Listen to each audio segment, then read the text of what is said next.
Salamat sa nagluto. Pinagsusubi ko lang. Ate Jen, isda oh. Ano yun? Ulam, isda. Fish. Mag-uwi ka na ganito ba oh. Samak. Manok? Wala tayong lagayan. May lagayan ka nun, di ba? Pwede mo nandahin yung lagayan dyan o yung malaki. Ayun. Nagamit lahat ng ano. Ng tinidor? Meron siya na. Wala bang bacon? Ito, may hindi na... May nakita akong dito, malinis. Kinuha ko. Hindi ko lang kung malinis. Ah.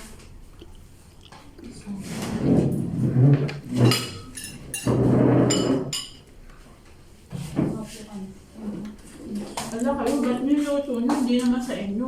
Yung ano, Pag- pinaan ko kay ano, Eddie. Nagpaalam naman sa ano. Boost. Ay, sabuan ko. Okay lang.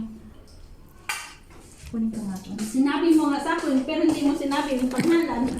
No, saan yung plato? Kasi ba yung bigo nila? Nagdalahat ka. Ako eh. Oo ka ng oo. Sorry. Sabi ko sa paper bag mo na lang. Hindi yan talaga yung purpose ng pansit ni ate. Marami naman spaghetti dito. Don't worry. Kaya hindi niya nalala. Oh. Talagang... Nakalantalan kasi kung ilang beses na namin yan pinlano lutuin, paulit-ulit. Nakalaan talaga. Hanggang sa naipon na yan. Naipon na talaga. Nakatambak na pati mga ingredients niya. Luto ng pagkukulong pero di pa rin natuloy-tuloy.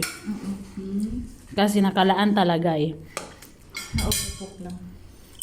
Naudlot lang, naudlot. Bakit?